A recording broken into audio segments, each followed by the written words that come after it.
حدثتنی حفصۃ، تو عبداللہ بن عمر کہتے ہیں مجھے بتایا حفصہ نے جو میری بہن تھی، انہ کان اذا اذن المؤذن، جب مؤذن اذان دیتا وطلع الفجر، اور فجر طلوع ہو جاتا، صلی رکعتین، تو اللہ کے رسول 2 رکعت نماز پڑھا کرتے تھے۔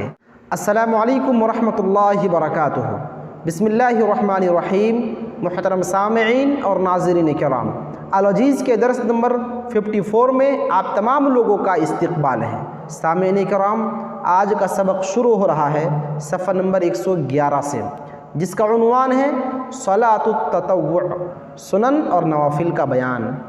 فضلها، سنت اور نفل نماز کی فضیلت۔ عن ابی ہریرہ ان النبی صلی اللہ علیہ وسلم قال، ابو ہریرہ بیان کرتے ہیں کہ نبی صلی اللہ علیہ وسلم نے بیان فرمایا، ان اول، سب سے پہلی چیز، من یحاسب بہ العبد، بندوں سے جس کا حساب لیا جائے گا، یوم القیامہ، قیامت کے دن، من عملہ، اس کے عمل میں سے، صلاتہ، اس کی نماز ہوگی۔ یعنی اللہ کے رسول نے بیان فرمایا قیامت کے دن سب سے پہلی چیز جس سلسلے میں حساب و کتاب ہوگا وہ ہے بندوں کی نماز، اللہ کے حقوق میں سے۔ ورنہ حقوق العباد، بندوں کے حقوق میں سے سب سے پہلی چیز جس کا حساب ہونا ہے وہ ہے بندوں کے خون کے سلسلے میں۔ اگر کسی نے کسی کو مرڈر کیا ہے، کسی نے کسی کو قتل کیا ہے، تو اس کا حساب پہلے کیا جائے گا۔ یہ حقوق العباد میں ہے۔ اور حقوق اللہ، اللہ کے حقوق میں سے سب سے پہلی چیز جس کا حساب بندوں سے لینا ہے وہ ہے بندوں کی نماز۔ فَإِن صَلَحَتْ، تو اگر نماز درست نکلی، فقد افلحا، تو وہ کامیاب ہو گیا، وہ انجحا، اور کامران ہو گیا۔ وَإِن فَسَدَتْ، لیکن نماز میں اگر گڑبڑی نکلی، نماز چور تھا، نماز نہیں پڑھتا تھا، فقد خابا، تو وہ ناکام ہوگا، وہ خسرا، اور نامراد ہو جائے گا، یعنی نقصان اٹھانے والوں میں سے ہو جائے گا۔ فَإِنِ انتقص مِن فَرِيضَةٍ شَيْئًا، اور اگر ان کے فرض نمازوں میں کمی خامی پائی گئی، قال رب تبارک و تعالی، تو اللہ تبارک و تعالی ارشاد فرمائے گا، انظروا، اے میرے فرشتوں دیکھو، حل عبدی، کیا میرے اس بندے کے لیے کچھ ہے، من تطوع، نوافل اور سنت نمازوں میں سے۔ یعنی جب حساب و کتاب لیا جائے گا اور فرض نماز میں کچھ کمی، کچھ کوتاہی پائی جائے گی، تو اللہ تبارک و تعالی فرشتوں سے کہے گا، دیکھو میرے اس بندے نے کیا دنیا میں کبھی سنت اور نفل پڑھتا تھا، فیکمل بہا، کہ اس سنت اور نفل کے ذریعے سے اس فرض نماز کو مکمل کر دیا جائے۔ من تقص من الفریضہ، فرض نماز میں جو کمی پائی گئی، جو نقص رہ گیا، اس نقص کو، اس کمی کو اس سنت کے ذریعے سے مکمل کیا جا سکے۔ پھر اللہ کے رسول نے فرمایا، یکون السائر عملہ، اس بندے کے تمام اعمال کا دار و مدار علی ذالک، اسی نماز پر ہوگا۔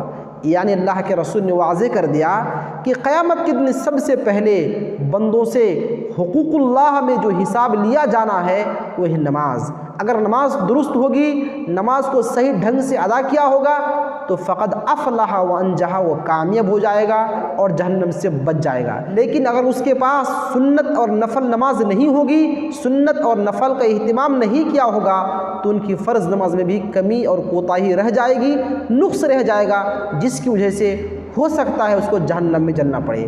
تو یہ ہے سنت اور نفل نماز کی فضیلت، کہ اگر ہم سنت اور نفل نماز کی اہتمام کرتے ہیں تو ہو سکتا ہے کہ ہماری فرض نمازوں میں جو کمی، جو کوتاہی رہ گئی ہے، اس کمی و کوتاہی اور نقص کو اس سنت اور نفل نماز کے ذریعے سے پر کر دیا جائے، مکمل کر دیا جائے۔ استحباب کونھا فی البیت، سنت اور نفل نماز کو گھر میں ادا کرنا یہ مستحب ہے۔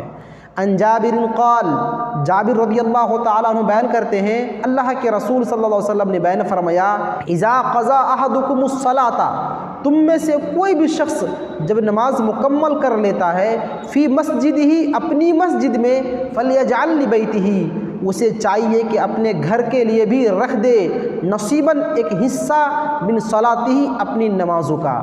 یعنی اللہ کے رسول نے اس بات کی طرف اشارہ فرمایا کہ جب کوئی شخص فرض نماز سے فارغ ہو جائے تو اس کے بعد جو سنت جو نفل نماز ہے اس کو چاہیے کہ اس نماز کو وہ باقی رکھ دے، اپنے گھر میں جا کر ادا کرے۔ فَإِنَّ اللَّهَ جَاعِلٌ فِي بَيْتِهِ، اس لیے کہ اس کا فائدہ یہ ہوگا کہ اللہ تبارک و تعالیٰ اس نماز کو بنائے گا، فی بیتہ، اس کے گھر میں، من صلاتہ، اس نماز کے ذریعے سے، نوراً، روشنی۔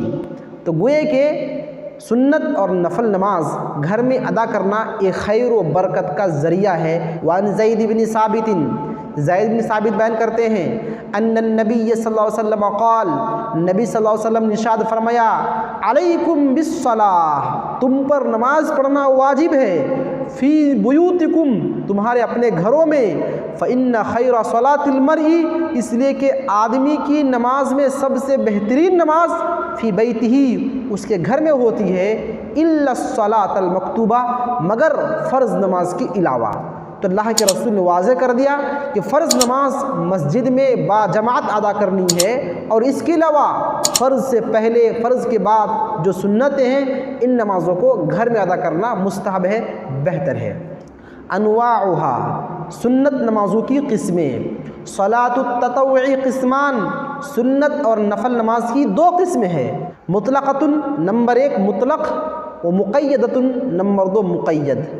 فالمقیدۃ ہی المعروف بالسنن الرواتب، جہاں تک مقید سنتوں کی بات ہے، ہی المعروفۃ، یہ جانی پہچانی ہوئی ہے، بالسنن الرواتب، سنت رواتب کے نام سے، قبل الصلاۃ، کچھ ایسی سنتیں ہیں جو فرض نماز سے پہلے ہے، و بعدہا، اور کچھ ایسی سنتیں ہیں جو فرض نماز کے بعد ہے۔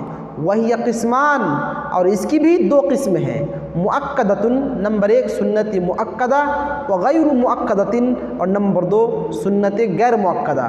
فالمؤکدۃ 10 رکعات، جہاں تک سنت مؤکدہ کی بات ہے تو اس کی تعداد کل 10 ہے۔ عن ابن عمر قال، عبداللہ بن عمر کہتے ہیں، حفظت عن النبی صلی اللہ علیہ وسلم 10 رکعات، میں نے اللہ کے رسول سے 10 رکعات کو یاد کیا ہے۔ رکعتین قبل الظہر، نماز ظہر سے پہلے 2 رکعت، و رکعتین بعدہا، اور نماز ظہر کے بعد 2 رکعت، و رکعتین بعد المغرب، اور نماز مغرب کے بعد بھی 2 رکعت، و رکعتین بعد العشاء، اور عشاء کی نماز کے بعد بھی 2 رکعت، و رکعتین قبل صلاۃ الصبح، اور فجر کی نماز سے پہلے بھی 2 رکعت۔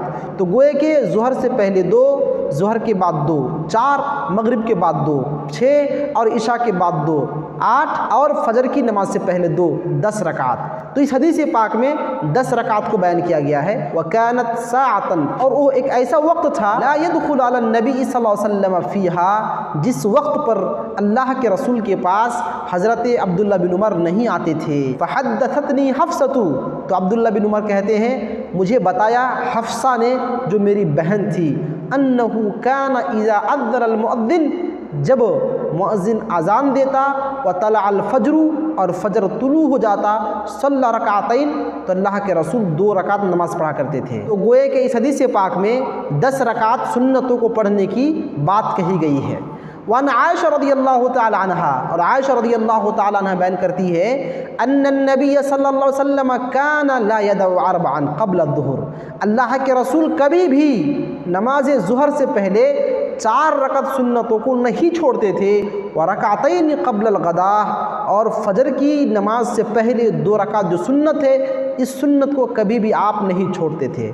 تو گوئے کہ پہلی حدیث میں 10 رکعتوں کی بات کہی گئی ہے، اور اس حدیث پاک میں 12 رکعت سنتوں کی بات کہی گئی ہے، کیونکہ نماز ظہر سے پہلے اگر 4 سنتوں کو مان لے تو پھر سنت مؤکدہ کی تعداد کل 12 رکعت ہو جاتی ہے۔ وغیر المؤکدہ، اور جہاں تک سنت غیر مؤکدہ کی بات ہے، رکعتان قبل صلاۃ العصر والمغرب والعشاء، وہ ہے نماز عصر سے پہلے 2 رکعت ادا کرنا، نماز مغرب سے پہلے 2 رکعت ادا کرنا، اور نماز عشاء سے پہلے بھی 2 رکعت ادا کرنا، یہ سنت غیر مؤکدہ ہے۔ یعنی اس سنت کی تاکید بیان نہیں کی گئی ہے، لیکن پڑھنے والوں کی فضیلت ہے۔ عن عبداللہ بن مغفل، عبداللہ بن مغفل بیان کرتے ہیں ان النبی صلی اللہ علیہ وسلم قال، اللہ کے رسول نے بیان فرمایا بین کل اذانین صلاۃ، ہر دو اذان کے درمیان نماز ہے۔ اور دو اذان کا مطلب ایک اذان ہے اور ایک اقامت ہے، تو اذان دینے کے بعد اقامت کہیں جانے کے درمیان نماز پڑھنی چاہیے۔ بین کل اذانین صلاۃ، ہر دو اذان کے درمیان نماز ہے۔ ثم قال فی الثالثہ، پھر تیسری مرتبہ آپ نے فرمایا لمن شاء، ہر اس شخص کے لیے جو چاہے، یعنی اذان ہونے کے بعد اقامت سے پہلے اگر ٹائم بچتا ہے تو نمازی کے لیے اس دوران سنت ادا کرنا، کم سے کم 2 رکعت پڑھ لینا، یہ مستحب ہے، یہ پسندیدہ کام ہے، لیکن یہ واجب اور ضروری نہیں ہے۔